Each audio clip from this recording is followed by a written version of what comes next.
Welcome, everyone, to the Greater Good podcast. First off, I want to thank my sponsors, the San Diego Harbor Police Foundation, and all of those supporters. You know, the purpose of this podcast is to draw attention to those people that I personally believe make a real contribution to our community. I mean, there are certainly people out there that write checks, and those are very, very helpful for all the meaningful nonprofit organizations around San Diego County. But then there are people that go above and beyond that, and they step right up and they get personally involved in whatever it is that they're passionate about. And my guest today is one of those people, Cristiano Amon. He's kind of a big deal in San Diego County. He just recently got demoted to the role of CEO of Qualcomm. Um, you didn't even did you catch that? I did.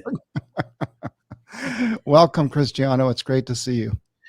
Happy to be here talking to you, Jeff. And thank you for the very kind introduction. I really appreciate it. Um, yeah, I've been, a member of the San Diego community now for 26 years, and I love San Diego and anything I can do to help this great community. I'm very happy to do it, and have been busy in a great journey here at Qualcomm. Just had the privilege and the honor to become CEO of this great company. Mhm. And we're very busy right now. A lot of stuff that's happening, good stuff, but no regrets yet. Yeah, absolutely. So, I mean, your life is how should I say this? Hectic. Full up, as in lots of things going on all the time, a lot of balls in the air, and I know you personally for a long time and whatnot. But how do you maintain that balance in your life between the tremendous pressures that are put on the guy that manages 45,000 employees and offices around the world? I mean, that's a lot of responsibility. But then then there's you and your family. How do you manage to keep that balance? No, I think, thank you for the question. Yes, it is hectic. I think we have a lot happening, I think, with the company right now, and not only within the company, but also outside the company. One thing that is happening with Qualcomm right now, we're becoming more relevant to a number of other industries that traditionally we were not part of it, but now with 5G, we're kind of going everywhere.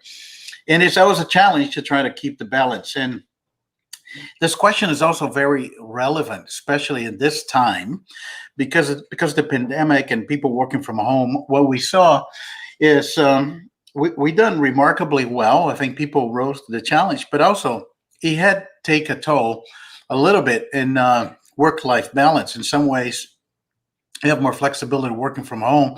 Another way, you're always working, and it just makes a little bit more challenge. But it is important to find balance. I'm a CEO of Qualcomm, but also a father. I have kids, as all my kids, and I think I cherish the ability to spend time with them. Also, try to do other things, and the key thing is to know when it's time to take a break and just follow your internal clock. I guess that's what I do. Right. And there are other things as well. I'll be honest with you. Be able to do other things in the community also help, and also I think a little bit of when I can of sports also help. Get to mind a little bit of work. But it is a challenge I have not been very good at, but I will keep trying. I think you do a pretty good job, and I do know your children and your wife, and they're all delightful, and each one of them in their own right is a force. I mean, they are really a great bunch of people, and I know that comes from good parenting. And Adriana is a wonderful mom, and you've got a lot of good things going on. So you mentioned sports. So are you talking about the sports that you and I met through? Yeah, that's one. I'm not going as frequent as I should. I think maybe for the folks on the podcast to know, Jeff was and is my senpai when we trained karate together, and it's been a great, I think, place to just disconnect from work. we both have sensei, which is pretty hard on us, and I think that keep us in check. But yes, I'm not being able to find time to go as frequent as I would like or I need to, but I'm Yeah. keep going, and I Yeah. like that my son goes with me, so it's a father-son thing we can do together. Is that Miguel that's going? Yes. Yeah. Yeah. And by the way, he's going to be a force in himself. I mean, Miguel's got really good talent in martial arts. And so, what Cristiano is referring there, my listeners, is we both belong to a dojo called the Traditional Martial Arts Center, and our sensei or teacher, in that translation, is Israeli, hard as you get in terms of his training. But we all universally agree he's probably the best teacher we've ever had. So even though he's unforgiving in terms of our faults, which there are many, he really pushes us toward excellence. So it's always a pleasure to spar with Cristiano and his kids and all of that. But so balance.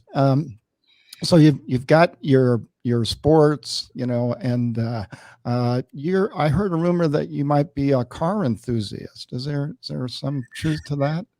Yeah, there's a story. There's a story about that. So I always been a very big fan of muscle cars, especially from the '70s era. Which is kind of an irony, Jeff, because we at Qualcomm right now we're transforming. I think the auto industry. We're working with 23 of the 26 automotive companies. A lot of people in San Diego, that know Qualcomm probably doesn't realize that Qualcomm is now probably one of the biggest automotive suppliers as the car's been transforming, becoming digital with technology. And the irony of all of this, as we develop a lot of new platforms, for the future of the automotive industry, whether it's the in-car experience, the digital cockpit, connecting the car to the internet and the cloud, autonomy. I'm a very big fan of the muscle cars. They had almost no electronics on it. Right. And I had two cars that I always, wanted and I admired when I was a kid. Growing up, and I was able to find them, and they're being restored at a shop here in San Diego. It's taken a long time. They're not ready yet, but classic restoration, it takes time, and I can't wait to drive them. Yeah, me too. Yeah, I think we'll have to go to what's that street deal they have in Escondido on Friday nights? I forget what they call it. That's a fun one. I've been there. I forgot the name of the street, but it's very good. They have incredible cars on display. We'll have to get you and I and Mark and Jim and whoever wants to go there with us to watch you zoom up and down the street and Sounds like burn up lots of carbon or create carbon. So Qualcomm, yeah, you've alluded to that. You're really on the cutting edge in a lot of areas. Certainly, you're probably one of the leaders in the world on 5G. And so you're talking about a transformation of this company that you're now running. And how's that going? Look, I'm very proud of Qualcomm's ability to continue to adapt and evolve. I think in the technology industry, it's very unforgiving. You have to reinvent yourself every single time to remain relevant. Our business is an interesting business. We win. The technology battles, if you will. And just to earn the right to win it again and again and again every year, as the pace of innovation is very, very fast. But there are incredible things happening with this company, and something probably a lot of people in San Diego probably don't know about it. But but more and more we're communicating and telling a story. What has happened to Qualcomm over the past few years, and particularly now, there's this whole concept of digital transformation of everything. Every company is going through the process of transforming themselves with digital, and the pandemic just accelerated that. Right. And what happened is creating demand for Qualcomm of industries outside the phone space. At the last, couple of weeks, we just had our earnings call, and It's incredible. We're on track to finish this fiscal year with about a $10 billion revenue outside handsets, which Qualcomm has been Wow. known as the mobile company. Right. It includes automotive, includes the Internet of Things, and a lot of industrial applications across a number of industries. And that transformation of Qualcomm is going at a very, very fast pace. And it's great news for the company. We'll continue to expand and grow into industries that traditionally we were not a player, but Qualcomm is coming in and with our technology transforming those industries as well. Yeah. And it's great to be part of a company that what we do actually has the ability to change the world, and that's what we're seeing right now with the digital transformation of many different industries. That's fantastic. I had the pleasure of being at your offices the other day for a briefing on smart cities, and I was so engaged in the whole conversation. It was fascinating how many elements are possible in the data gathering and the information that is captured by creating these smart cities, which I guess is what you really did with all of your buildings in the Qualcomm. What do you call it? Campus. What do you have? Something like 42 buildings out there, and you've kind of built them into your own city, which is just fascinating. You can measure how many pieces of trash are in the trash bin and when it needs to be emptied, and how much toilet paper you need. And it's just amazing. But then there's the other side of that coin, the people that are more traditionally oriented that say, is technology going to become more of a hindrance than it is a benefit? What happens if it breaks? What happens if the cloud disappears or the electrical grid is interfered with, and then people will be dumbfounded and unable to exist? Well, there are two ways to look into that. It's very difficult to stop the cycle of innovation with technology. It's been a great thing that has probably happened with our society over the many decades, and it's incredible. I think what we are right now, even if you compare it like 100 years ago, but the way to think about some of those things that we're seeing right now. We have been talking a lot and making this comparison of 5G, for example, with electricity. Today, I think I will say the word runs on electricity, and we don't have a discussion anymore about what is electricity good for. You don't even talk about it in terms of, oh, it's good for a motor, it's good for a light. You just assume it's there and everything's going to be electrical. And then when it's not there, you have a problem. It's like basic infrastructure, like water, like having water and having, electricity and gas and other things. And I think connectivity with the internet is going to be like that. Today, we talk about things that are connected to the internet, but in the future, the exception will be what is not connected. Everything will be connected, and something is not connected. That's the exception.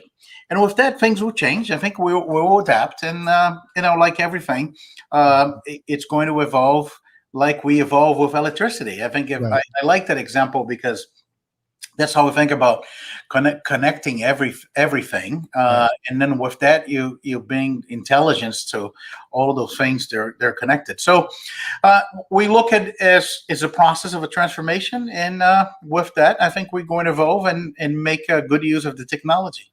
I'm sure that you'll be a big part of that transformation, and you're right. It's inevitable, unavoidable, and most of the time it's a super good thing for the world. And speaking of good for the world, the point of this podcast is to talk about the greater good, things that occur that benefit society on a philanthropic level. And in the interest of full disclosure, I have to tell my listeners that Cristiano is a member of my board of directors for the San Diego Harbor Police Foundation. And one of our green things, by the way, the foundation just leased an all-electric car for me to drive up and down San Diego highways. So it's pretty thrilling. Actually, I'd never driven or owned an electric car, all electric car before, but it's now I know your muscle cars are fast, but I would challenge you for the first 0 to 60 with either one of your muscle cars. I mean, it's I four won't be points. challenged. You won't challenge. So, thank you for what you do for our foundation. Tell me, in your lifetime, you're a fairly young guy, 50 years old or so, and what do you think are your greatest accomplishments as it relates to giving back? Well, it's a difficult question to answer because I'm a very privileged. I'm very fortunate, and we never give enough. So that's why it's very difficult to answer that question. But there a couple of things that like can inspire me. I've been born and raised in Brazil, and in Brazil, you have a lot of poverty, and you have a lot of difficulty. Some neighborhoods really struggle, and in growing up, I was inspired by my dad. My dad was always been part of the Saint Village of Paul societies, the same as the Father Joe's society here in San Diego, in our hometown in Brazil. They have an interesting program. They adopt a number of families, and families they're not in a position to continue. They help the mom or the dad find a job, find a place. For the kids and put the kids in school, and if a family gets a little bit better, they adopt another one that's put on the list. And my dad was always going to take me to to go to some of the slums in Brazil, and so I done a lot of things with them, growing up, and it was always inspired. And I think that at least I try to teach my kids as well. I think we're so privileged, and I think we needed to, do what we can to help the ones in need. That's one of the reasons I joined the foundation, because of the human traffic. It's a very sad thing that happens in San Diego. We also have a program that we just started. I'm very proud of it. It's just the beginning, but we started with the Father Joe's Village, and San Diego has a big homeless problem. And also you have a lot of women, especially young women, that may become pregnant and then don't have ability to carry the pregnancy forward, take care of their kids. And we created a center right now within the Father Joe Village that women can go in, take care of them, to help them during the pregnancy, get medical help, psychological help, take care of the baby, and help things get back on track in life. So we're starting with that program. My wife and I were pretty happy about that. And like I said, I don't know how to answer the question. There's never it's never enough what we do, especially I think some of us that have been very fortunate and privileged in life. But I think, if anything, by coming from Brazil and looking at some of the contrasts and the difficulties that some of the people have, I think it's I'm very fortunate for my mom and dad to always give me, and I wanted to give that to my kids as well. Right. The opportunity to understand, we can't take things for granted, and we need to help people, when we can. Yeah, that's wonderful. I did have the privilege to meet Deacon Vargas regarding your St. Margaret of Cartuna program, and it's certainly timely, my gosh.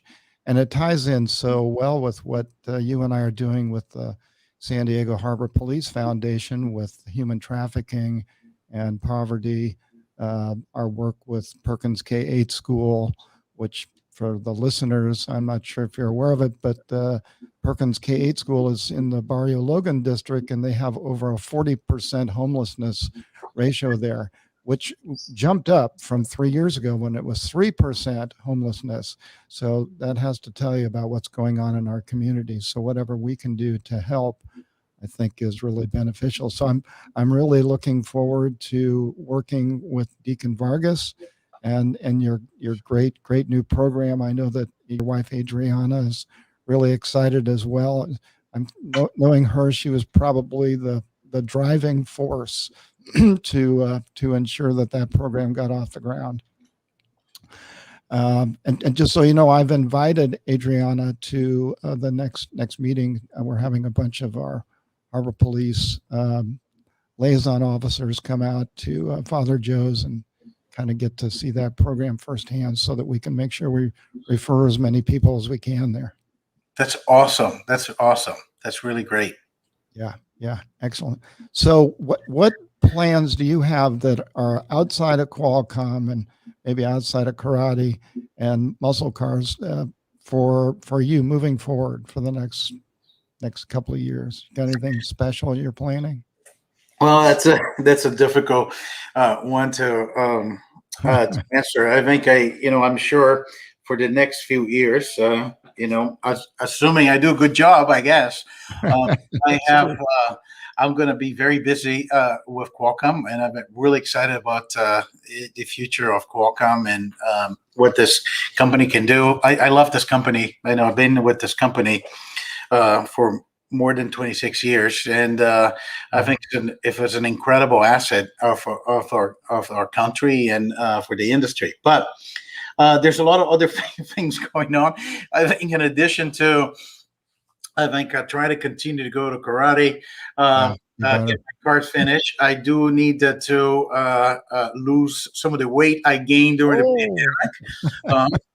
And as you know, I think we got a new puppy, and it's not new. Has 9 months old, and we're just trying to make sure that the house doesn't get destroyed. So we're working with that in parallel as well. Yeah, it's a great dog, and big, very big. All you have to do is get him under control, and he'll be fine. He's very sweet, nice dog. I had the chance to meet him. Does he like the pool? Does he go in the pool? He's afraid. He's afraid of the pool. I'll bring my Labrador over. She'll teach him how to swim. Very good. So, more full disclosure, I actually employ one of your children through our work in human trafficking and the foundation, and just she's really a reflection of your entire family. She's motivated and smart and beautiful inside and out. And without her, we would be in trouble in terms of social media. You would think that with all the people on our board of directors that we would have strong social media, but it were not for your daughter, Gabby, we'd still be in the dark ages. So it's a real pleasure. And I can't wait for Raphael. When he graduates, we'll put him to work as well. That sounds good. Yeah, she's very happy with the work that she does with the foundation. Yeah. She was really excited, and she likes the cause. So that's great. Yeah, and I heard she got to help make a movie, a full feature movie. One of our other workers for the foundation, Corey Voss, she's an outstanding journalist, videographer, and her son is just finishing up creation of a full, hour and a half, 2 hour full feature movie. And Gabby Amon got to go out and help with the technology portions and just loved it. I think she shared with me that she thinks she's found her passion. Yes. By the way, that's one of the great things about this. I feel that she really found exactly. She told me she had an epiphany. She found exactly the area that she wants to work with, which goes side by side with where she's studying at LMU, and it's good. So now my hopes are on Miguel, the little one. Rafael wants to be an engineer, and Gabi working with movies, filming, and multimedia and studio arts. So my hope is Miguel to hopefully I can convince him to go to medical school and take geriatric medicine to take care of his dad later on in life. So I still have to lobby that one. As long as you keep going to karate, you'll be in good health. Well, the next time I see Miguel, I'll be sure to push him in that direction. Sometimes they tend to listen to the outsider as opposed to the insider. but it's all good. So you Very good. Do talked that about for your me, Jeff. muscle. Sorry. No, do that for me. Yes, yes, gladly. Well, I do that for Mark as well Yes. with Hunter. I'm like the outside force, keep him from lighting the world on fire. But yeah, it's really exciting. So you mentioned your muscle cars, and the one that I think has to be your favorite is the one that you bought. It's like the national car in Brazil. Is that not Yeah, right? so it's interesting. I know it's a complicated story, but in the 70s, actually it started early 70s during the muscle car era. You have all the traditional Chevrolet, muscle cars. You have the Chevelle, you have the Camaro, you have the Nova, the Impala, and at that time, Corvette. uh, yes, at the time, Chevrolet in Brazil, they design their own car, muscle car for the Brazil market, and it was designed for Brazil. It was a unique car. It's called the Opala. Mm. They took some lines from the Opel car, was the Opel Record. At the time, they used the same inline six Chevy engine that was going to the Camaros, and they built this car with Opala. And it's very interesting because if you look at the front, you think it's a Nova, but it is kind of slightly bigger than the Camaro, but it's not as big as the Chevelle. It looks like a mix of a Nova and Chevelle in the front. It looks something different in the back, but it's a Chevrolet. And I have this. I found this model, which was the SS model, and we're going to the process of restoration. And it's interesting because everybody that sees the car, they say, "Wow, that's a Chevrolet," but I don't know what Chevrolet is this one. And I think it will be fun to drive. We can go together to Escondido Yeah. in the car show and see what impressions we get. So I don't want to get into the real detail there, but you brought that car into the United States how long ago? It's about 2 years ago. It's been a complete restoration from bottom up. It's going to be better than new. Oh my gosh. So it's an odyssey. Oh my gosh, that's exciting. So a whole bunch of people just came in the recording studio here. I recognize the girls and their dad. This is a busy place. IQ Podcast. They really run them through here, but they do a wonderful job. Especially Sarah Morga, the executive producer. She's next to me here. She's this delightful woman who, without her, none of this would happen. I mean, she's kind of like your Lindy or your Elisa, or any of these wonderful people that are really the backbone to organizations that they just wouldn't exist without it. So we've got a number of initiatives that we're working on at the San Diego Harbor Police Foundation that you're very aware of. Not the least of which is this huge enhancement program that we're talking about at Perkins K-8 school. But I think even bigger than that is our big launch for our human trafficking awareness training. That's going to be out to the public within probably the next 60 to 90 days tops. And that's a collaboration with our foundation and Summer Stephan, District Attorney for San Diego County. That heinous crime, as you know so well, is just insidious. It's everywhere. It's in La Mesa. It's in Encinitas. It's in La Jolla. It's in Del Mar. It's in Fallbrook. You name an area in this county, and it's there. And so, the more that we can do as a group to create awareness for this awful crime that is so difficult to number one catch, and number two to actually get these unfortunate, mostly women, out of is a real challenge. And so your program, your St. Margaret program at Father Joe's, I think is going to be a great adjunct to our work in human trafficking. No, it's great, and thank you for taking I think the harbor police folks there for them to know and be able to refer to the program. Sometimes, women in that situation will find themselves without hope, and it's a place that can provide hope and can provide care. So, and as you mentioned, I think most people don't realize that number two underground economy in San Diego is human trafficking, and it's a big issue, and I think it destroyed the lives of many women, and we're very happy that the foundation embraced that cause, and it's helping us reduce this in our community. And I know you mentioned briefly, but I wanted to just reinforce. I think the work that the foundation has done adopting. Indirectly to supporting the school of Perkins Elementary in Barrio Logan. It's also great. I know a lot of those kids come from homeless families, and I think the ability to give them a chance and to get the best of their education. I think the experience, working with people that I think care about their future, will give them a chance that they will not have otherwise. So it's really an incredible work, and I'm really proud to be part of it. Well, I'm honored to have you on our board.